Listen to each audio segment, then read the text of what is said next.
New research indicates that vitamin D may protect against COVID-19, especially in black people. Dr. Meltzer, I know that you've been studying the relationship between COVID and vitamin D, and that's been taking over the news lately. It seems like we were talking before the program about just all of the attention that you've received for the study. Tell us how you got interested in that, and what are you seeing so far? Yeah.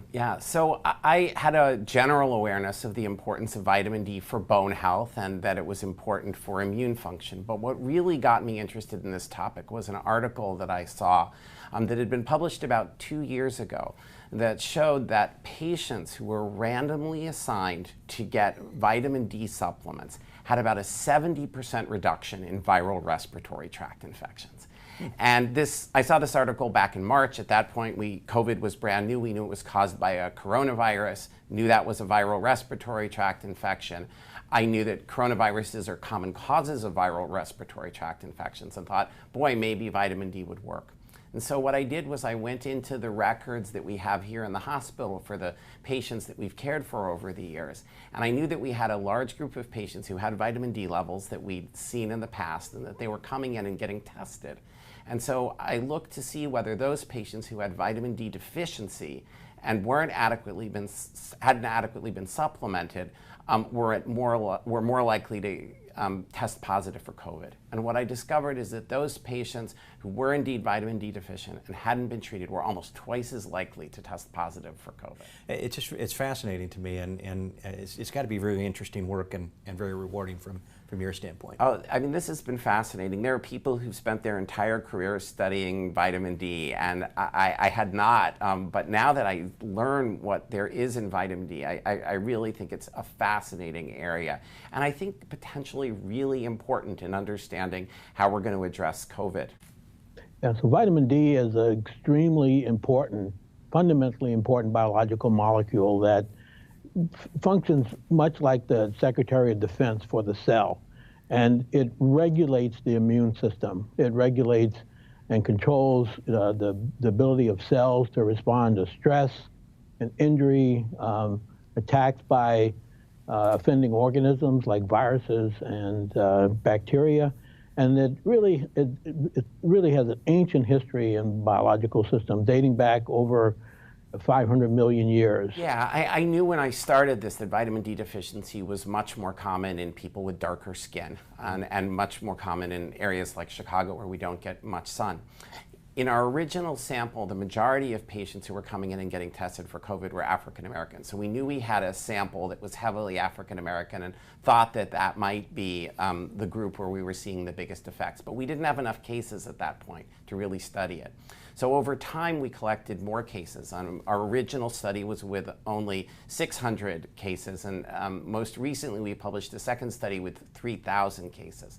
And with the larger sample size, we were able to break things down by race and also by level of vitamin D. And what we found was that the effects, the association of vitamin D deficiency with COVID was much stronger for African Americans. And moreover, what we found was that the risk of testing positive for COVID was actually increased even with levels that were above what is considered adequate.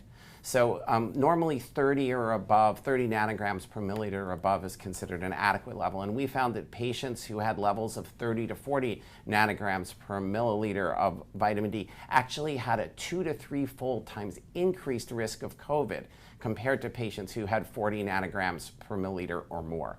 So that made us think that African Americans may benefit in terms of immune function of having even higher levels. We suspect there may be similar relations for individuals who are not African American as well, and that's something we're continuing to study. But for now, we see this strong association for African Americans. The guidelines that led to the recommendations of 400 to 600 to 800 international units a day as the recommended daily allowance were based almost completely on bone health. They really didn't have any data on how much you need for the immune system. And then the paper that we studied published recently is one of the few that really ties blood levels of vitamin D to immune function. But even then, we don't know for sure that the blood levels are the right measure. There are theories that emphasize what's called free vitamin D that's circulating in the body but not bound to vitamin D binding proteins, which is most of what's measured.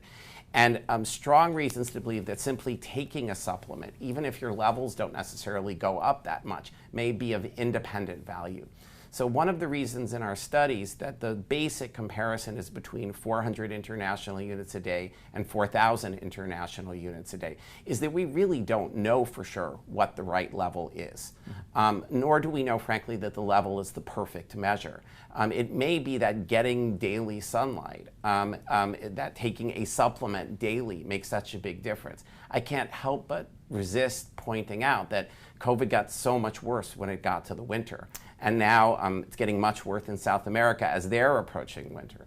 So sunlight and the production of vitamin D really does seem like it's quite possible could make a difference. And so that daily supplementation or daily sunlight, which unfortunately isn't possible in Chicago, in the winter at least, unless you're a very robust person, you know, getting something daily is probably a really good idea. And that's one of the reasons why in our studies, the control group with low vitamin D is actually getting the recommended daily allowance. It's not that they're getting no vitamin D. Interesting. One of the things we know about vitamin D is it's an immunomodulator. It doesn't just activate the immune system, but it prevents it from becoming overreactive, which, as we know, is a problem in COVID. And there's some evidence that it also increases the specificity of response to the immune system. So better targeting the pathogen without leading to too much inflammation. You know, a lifeguard working on the beach makes about 20,000 units per hour. Oh, wow. And so we, you know, the doses we're talking about are small compared to what, you know, a person 5,000 years ago working in the field would make on a, you know, on an hourly basis. Interesting. So we're just learning.